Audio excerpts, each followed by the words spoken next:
Lo que traigo esta semana en el newsletter que la revista Seúl me publica todos los días sábados, esto no es normal, se titula Eurovisión, el fin de la diversidad. Cómo un festival que nació para la unión de los pueblos terminó en lo que vimos estos días. Aquí está. Ustedes saben, si quieren ayudarme con el canal de YouTube, les voy a agradecer enormemente. Pueden comentar este video, pueden dar like, pueden difundirlo entre aquella gente a la que creen que le puede interesar. Y también, si pueden suscribirse al canal, por supuesto. Si quieren ser miembros, se los agradezco. Y también pueden ayudarme económicamente para que pueda seguir haciendo este trabajo, tanto en Mercado Pago, el alias es Planeta OB, como en PayPal, desde cualquier parte del mundo. Ahí está el QR para que puedan hacerlo. Desde ya, muchas gracias. Y esto es Eurovisión, el fin de la diversidad. Couleur du ciel, parfum de mes 20 ans.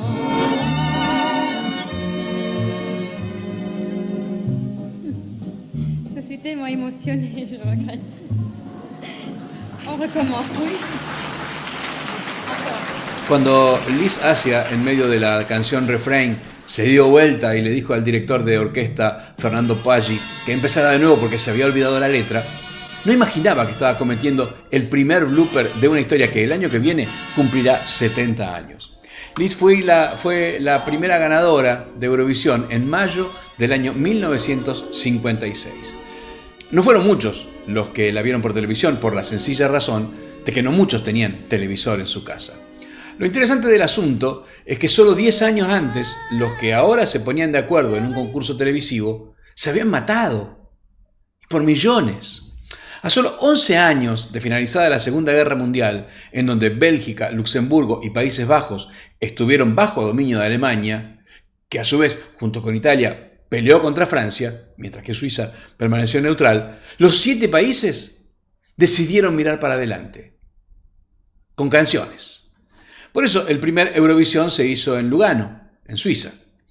La idea, una utopía romántica, se pudo concretar porque la Asamblea General de la Unión Europea de Radiodifusión, UER, estaba buscando una propuesta que al mismo tiempo restañara las profundas heridas que había dejado un conflicto con entre 40 y 70 millones de muertos, 40 y 70 millones de muertos, creando a la vez una comunidad en torno a un hecho artístico y a su vez dar impulso a la nueva tecnología. Que cada europeo tuviera un televisor en su casa era lo que todos los miembros de la UER querían, cosa que veían lejana, pero posible. Cuando la RAI italiana propuso un concurso de canciones, estaba pensando en los festivales de Venecia y especialmente en el Invencible de Sanremo. La UER aceptó de inmediato y empezaron los problemas. Sanremo era hasta entonces un festival radiofónico y a pesar del visión de su nombre, Eurovisión tuvo en principio un formato radial con algunas cámaras puestas por ahí. Fue casi experimental. El nacimiento de la red Eurovisión para compartir transmisiones de cadenas nacionales fue un hito que presentó no pocos problemas técnicos. Por supuesto, al comienzo fue el caos. Austria y Finlandia no participaron porque no llegaron a tiempo con las canciones. Ese primer año cada país podía presentar 2 canciones. Además, cada participante tenía 2 jurados, cada país participante tenía 2 jurados, pero los de Luxemburgo no llegaron a tiempo y los cambiaron por otros, suizos, lo cual derivó en denuncias de trampa. Ganó Suiza. Más que nada porque los jurados iban, votaban y después no presenciaban el escrutinio. Gran Bretaña, que no participó, quiso sí sumarse a la primera transmisión, pero por inconvenientes técnicos se perdieron casi la primera hora, lo mismo que Finlandia. Para todos los países hubo cortes y momentos en que se perdía la transmisión. Pero del caos salió la maravilla y el festival se mantuvo en pie y creciendo desde 1956, solo frenado, como todo el mundo, por el COVID en 2020. Ya en 1957 se fueron solucionando los problemas técnicos y administrativos y los 2 objetivos que se había impuesto la UER se fueron cumpliendo. De ahí en más, solo se permitió una canción por país, pero todavía los jurados se verían metidos en muchos intríngulis de difícil resolución. Algo que no nos esperábamos nadie ha sido esta gran sorpresa de 4 países empatados, ganadores de esta 14ª edición del Festival Internacional de la Canción de Eurovisión. No se llegó a las armas, pero la tensión se sintió en el ambiente. Es que hubo un imposible cuádruple empate. España, Reino Unido, Francia y Países Bajos se agarraron de las mechas. Creo que habiendo nombrado a un presidente humorista, tenía que ocurrir algo humorístico también, que salga un premio a 4 patas. Pero como europeo me alegro, porque este premio que une a Europa la unirá mucho más con 4 canciones que con una sola. Lo que yo creo que quizá este resultado puede perjudicar un poco el resultado futuro del festival, porque el año que viene a lo mejor empatan 14 canciones y va a ser un jaleo. ¿Cómo cuádruple empate?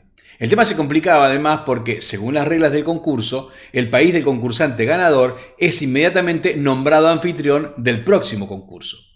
Lo hicieron de la manera más simple, un sorteo que favoreció a Países Bajos. Fue un momento de crisis que hizo que Noruega, Finlandia, Portugal, Austria y Suecia decidieran no participar en 1970. Estaban convencidos que todo estaba arreglado para que ganaran siempre los mismos. A pesar de las rabietas, para todos quedaba bastante claro que era mucho mejor pelear con canciones que con armas. Y quizás no casualmente, la canción que elevó a Eurovisión en 1974 a la estatura de evento internacional fue la que tiene nombre ligado a una batalla, Waterloo.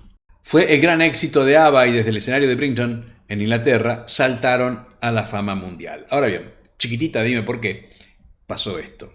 Quizá porque por unos pocos años la regla impuesta desde el comienzo, esto de que cada país debía cantar en su idioma original para valorizar las lenguas europeas, había sido levantada. Los bebés de ABBA, Benny Andersson y Björn Ulvaeus, compusieron la canción especialmente para Eurovisión. Se habían quedado con ganas el año anterior, cuando en el Melodifestivalen, que es el encuentro sueco para elegir al representante del país al festival, perdieron con la canción Ring Ring. Estaban enfocadísimos en ganar, y para eso le pusieron a la canción el nombre de la derrota napoleónica, Waterloo. No dejaron detalle por ajustar. En tiempos de glam rock, el glam rock de David Bowie o de Gary Glitter, decidieron llevar esa estética a las familias. Y las AA del grupo, Agneta y Annie Fried, se metieron unas botas plateadas que hoy harían morir de envidia a cualquier botinera, para hacer, en medio de mohines aniñados, un pasito simple que sería copiado por décadas por todas las tías del mundo en cuanto cumpleaños, bar mitzvah o casamiento estén invitadas. La frutilla de la torta la puso el director de la orquesta, Sven Olof Waldorf, vestido de Napoleón. ¿Cómo no ganar? La pobre Gigliola Cinquetti, con su canción Sí, tuvo que conformarse con un digno segundo puesto. De ahí en más todo fue crecimiento.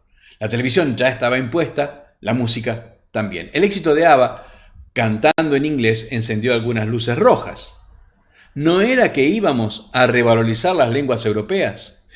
Así que se volvió a la norma, solo se cantan en el idioma oficial del país. Pero eso conspiraba contra el negocio. Y Eurovisión es, ahora que aflojaron las tensiones de la Segunda Guerra y no hace falta que la gente compre televisores porque fundamentalmente el festival se ve en todo el mundo por internet, es un gran negocio. ¿Cómo un encuentro de tantos países va a prohibir que la comunicación sea en una lengua que sabemos todos? Así que se levantó la prohibición y cada cual canta en lo que quiere. A través del prisma del pop se fueron viendo los cambios del mundo. La globalización, con su homogeneización lingüística, fue uno, pero hubo más. El muro de Berlín también se cayó para el festival, permitiendo la entrada de países como Hungría, Polonia, Rumania, Bosnia y Herzegovina, Croacia, Eslovaquia, Estonia, Lituania. Y hasta Rusia participó, pero finalmente fue separada por su agresión a Ucrania. Que hayan entrado después de la caída de la Unión de Repúblicas Socialistas Soviéticas sirvió para que esos países postsoviéticos afirmaran su identidad. Gritaron "Queremos ser Europa", cantando y bailando sin necesidad de que la OTAN instalase ningún misil. Dobro večer y dobro nam došli u Zagreb. Bonsoir à tous et bienvenue à Zagreb. El Festival del 90 en Zagreb, Yugoslavia, preanunció con optimismo rápidamente desmentido que las cosas podrían mejorar. La canción ganadora de ese año, la italiana Insieme 1992 de Toto Cutugno, fue la traducción musical de la creación del mercado único europeo y la futura Unión Europea.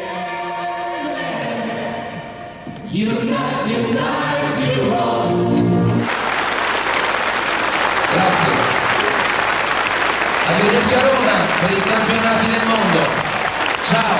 Ese optimismo post caída del muro, donde todos éramos ingenuos y buenos y lo que se venía iba a ser mejor, se representó en canciones como la alemana Frei zu Leben, que hablaba de la reunificación del país, y la irlandesa Somewhere in Europe. ¿Son buenas las canciones de Eurovisión? Hay de todo.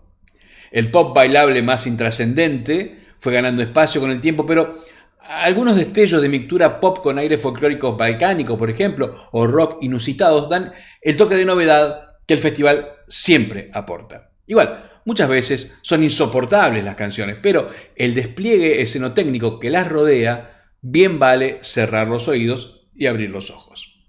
Lo que es innegable es la presencia LGTB en el festival. Hay luces, hay colores, hay brillo, hay alegría. ¿Cómo no va a haber gays? Si originalmente la palabra gays significaba alegre. Lo que venía siendo un noviazgo con todas las de la ley se convirtió en matrimonio igualitario, claro, en 1998, cuando Dana Internacional, enfundada en su maravilloso vestido de Gautier, gana el concurso con la canción Diva. Dana, travesti israelí, cantando en hebreo, se convirtió en un símbolo de los derechos humanos y la inclusión. Obviamente, Israel no es un país europeo, pero Eurovisión no se ciñe solamente a países europeos. Hay otras razones por las cuales un país puede ser participante. Por ejemplo, las emisoras nacionales que son miembros activos de la EBU, la European Broadcasting Union, la Alianza de Medios Públicos de Comunicación, que dio origen al show. Así participan países como Chipre, Azerbaiyán, Armenia o Israel. Australia, por ejemplo, participó porque fue invitada. Hace poco se comentó que Chile tenía ganas de ser invitada a participar, ya que el concurso es muy popular por aquellos lados. Volviendo a Dana Internacional, es muchísimo lo que la comunidad gay mundial debe agradecerle a Israel por haber dado ese paso de visibilidad. Estamos hablando de 1998, a ver si nos entendemos. Por eso es más incomprensible lo que está pasando en estas dos últimas versiones, después de la masacre que Hamas le propinó a Israel el 7 de octubre del 23. Gays, lesbianas, trans y cantantes de género fluido se sumaron el año pasado al escarnio a Eden Golan, la chica de 20 años que presentó su canción en medio del mayor desprecio de gran parte del colectivo LGTB. Fue tal el nivel de locura que el equipo de Eileen la hizo ensayar con abucheos para que pudiera sobreponerse si eso ocurría.